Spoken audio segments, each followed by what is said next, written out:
আমি আমার ছাত্র জীবনে এই হাটহাজারী মাদ্রাসার পুকুরে তাহাজ্জুদের সময় উঠলে দেখতাম চারপাশে এত বেশি ছাত্র ওযু করতেন, এত বেশি ছাত্র তাহাজ্জুদে দাঁড়াতেন যে মনে হতো মাদ্রাসার বেশিরভাগ ছাত্ররাই তাহাজ্জুদে উঠে গেছে। তাদের রোনাজারি ছিল শিখবার মতো, অনুপ্রাণিত হবার মতো। আমি হাতিয়া ফয়জুল্লাহ মাদ্রাসায় পড়েছি, সেখানে শতকরা 90% ছাত্রকে দেখতাম যে তারা তাহাজ্জুদের সময় উঠে নামাজ পড়ে।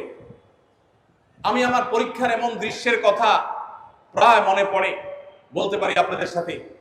হাতিয়াতে যখন আমি পড়ি ফয়জুল্লাহ মাদ্রাসায়, মুফতি ফয়জুল্লাহ রাহমাহুল্লাহর হাতে গড়া ছাত্র আমার উস্তাদ মুহতারাম মুফতি সাইফুল ইসলাম সাহেব রহমতুল্লাহি আলাইহি, আমার এই নামটি আহমদুল্লাহ নামটি যিনি নামকরণ করেছেন আমার উস্তাজে মুহতারাম উস্তাজে শফিক মুফতি সাইফুল ইসলাম সাহেব রহমতুল্লাহি আলাইহির মাদ্রাসায় আমার মনে আছে যে আমি যখন নাহবে মীর জামাতে পড়ি তখন আমাদের উস্তাজ এসে পরীক্ষা নেওয়ার সময় প্রশ্ন বলে দিতেন, আমরা প্রশ্ন লিখে নিতাম।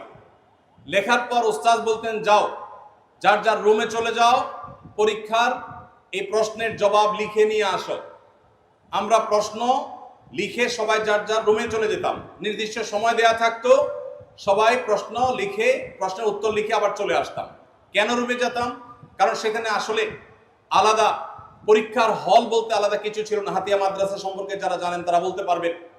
সেখানে বোর্ডিং এর কোনো সিস্টেম এখনো পর্যন্ত নয় আমি যতটুকু জানি। পরীক্ষার আলাদা হলের কোনো জায়গা নেই। খুব সীমিত জায়গাতে 400-500 ছাত্র পড়াশোনা করতে হতো।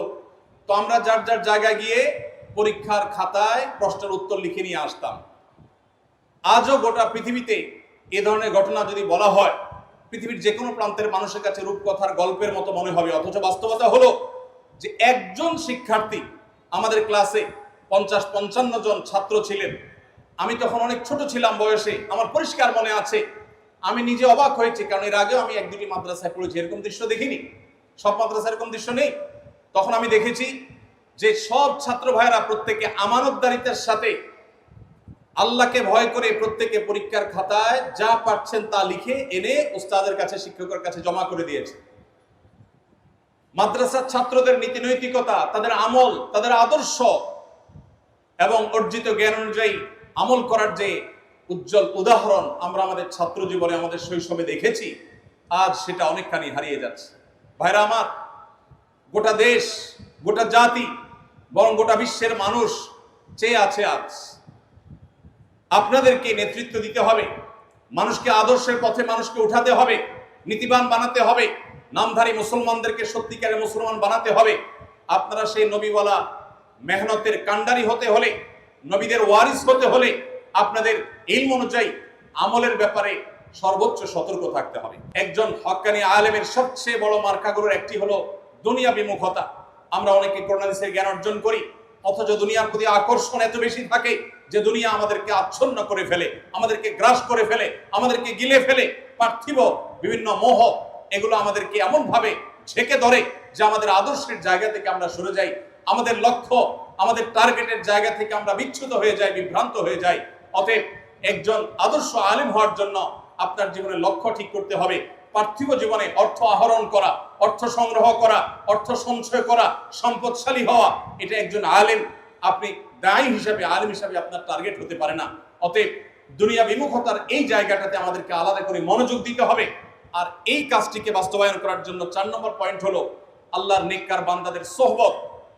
আসাতিজা ইকরামের মধ্যে, সিনিয়র মুরব্বী উলামা ইকরামের মধ্যে যাকে আপনার ভালো মনে হয়, যার প্রতি আপনার আস্থা হয়, যাকে মনে হয় বিচক্ষণ, যাকে মনে হয় সত্যিকারের আল্লাহ ওয়ালা এবং মুত্তাকি, সেরকম মুরব্বী ওস্তাদদের সোহবত এবং সান্নিধ্য খুব বেশি জরুরি।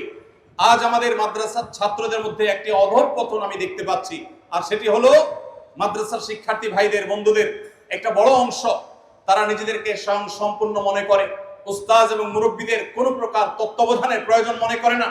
আশরাফ আলী থানভী রহমতুল্লাহ আলাইহি বলতেন, जो अपने आप को मुस्तकिल बिज़ात समझता है वो मुस्तकिल बज़ात है। যে নিজেকে স্বয়ং সম্পূর্ণ মনে করে সে আসলে কখনো স্বয়ং সম্পূর্ণ হতে পারে না। অন্তত দিন এটা কখনো আপনি নিজে নিজে এটাকে পরিপূর্ণতা দিতে পারেন না। এজন্য আমি আপনাদেরকে বলতে চাই, অবশ্যই আপনার মাথার উপর কোনো না কোনো বিচক্ষণ, সময় সচেতন আল্লাহওয়ালা, মুত্তাকি, মুখলেস, নিষ্ঠাবান, দূরদর্শিতা সম্পন্ন ওলামায়ে কেরাম বা মুরব্বীদের ছায়া আপনার উপরে থাকা দরকার। তাদের সাথে যোগাযোগ থাকা দরকার, কানেকশন থাকা দরকার, পরামর্শ থাকা দরকার, তাদের তত্ত্বাবধান দরকার, তাদের সোহবত দরকার। এই সোহবত ছাড়া প্রকৃত অর্থে জুহুদ, প্রকৃত অর্থে দুনিয়া বিমুখতা, প্রকৃত অর্থে আখিরাত মুখিতা, এটা প্রকৃত অর্থে কখনোই অর্জন হয় না। অতএব আমি আপনাদেরকে অনুরোধ করতে চাই, তরুণ ভাইরা যারা আপনারা আলিম হতে যাচ্ছেন ইনশাআল্লাহ, অবশ্যই আপনার জীবনে প্রতিটি গুরুত্বপূর্ণ বিষয়ে সিদ্ধান্ত নেওয়ার আগে, আপনার পথ এবং আপনার গন্তব্যকে ঠিক করবার আগে, আপনার প্রতিটি বিষয়কে ধার্য করবার আগে অবশ্যই আপনি যাদের প্রতি আস্থা রাখেন এরকম মুরব্বীদের ছত্র ছায়া, তাদের তত্ত্বাবধানে আপনি অগ্রসর হওয়ার চেষ্টা করবেন। এরপরে 5 নম্বর যে বিষয়টি বলতে চাই তা হলো, আজ আমাদেরকে সময়কে রিড করা জানতে হবে, সময়কে জানতে হবে, সময়কে বোঝা শিখতে হবে। এই জন্য আপনাদেরকে বলতে চাই, আমাদের স্কিলকে ডেভেলপ করতে হবে, যোগ্যতাকে বাড়াতে হবে। আমাদের মাদ্রাসা পড়াকালীন সময়ে আমাদের কিতাবী যোগ্যতা গড়া, একাডেমিক যোগ্যতা গড়া, আমাদের মাদ্রাসার পড়াশোনার প্রতি মনোযোগী হওয়া, এটা থাকবে সবচেয়ে গুরুত্বপূর্ণ কাজ।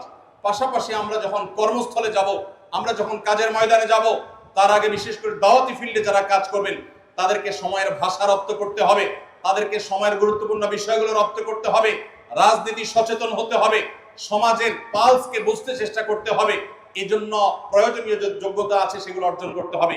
এই যোগ্যতাগুলোর অভাবে অনেক আলেম আছেন, তারা জ্বলে উঠতে পারছেন না, তারা জেগে উঠতে পারছেন না, তাদের ভাষাগত দুর্বলতা আছে, তারা ভালো বাংলায় কথা বলতে পারেন না, তারা অনেকে হয়তো ইংরেজি ভালো জানেন না, তারা কম্পিউটারে ভালো দক্ষ না, তারা সময় সম্পর্কে ভালো জানেন না, জনগণের চিন্তা ভাবনা কি সেটা তারা জানেন না, জনগণের মন এবং মস্তিষ্ককে তারা রিড করতে পারেন না, সাধারণ মানুষের ভাবনাগুলোকে তারা পড়তে পারেন না। এই কারণে যোগ্য মানুষ হওয়া সত্ত্বেও তারা সমাজের মানুষকে সেভাবে উপকার পৌঁছাতে পারেন না। এই জন্য আমার অনুরোধ আপনাদের প্রতি 5 নম্বর হলো যে আপনি দক্ষ আলেম হিসাবে নিজেকে গড়ে তোলবার জন্য, প্রভাবশালী আলেম হিসাবে গড়ে তোলবার জন্য, আপনি দাওয়াকে ইফেক্টিভ এবং মুয়াসসির দাওয়া দেওয়ার জন্য আপনাকে অবশ্যই সময়ের এই প্রয়োজনীয় বিষয়গুলো, যোগ্যতাগুলো, স্কিলগুলো আপনাকে অর্জন করতে হবে আলেম হওয়ার পাশাপাশি। তাহলে ইনশাআল্লাহ আপনি দেখবেন আপনি জ্বলে উঠতে পেরেছেন, আপনি জেগে উঠতে পেরেছেন, আপনি জাগাতে পেরেছেন, আপনি যেই অবস্থানে চলে গেছেন সেটা আপনি হয়তো কল্পনা করতে পারেননি। আস-সুন্নাহ ফাউন্ডেশন, উম্মার স্বার্থে সুন্নাহর সাথে।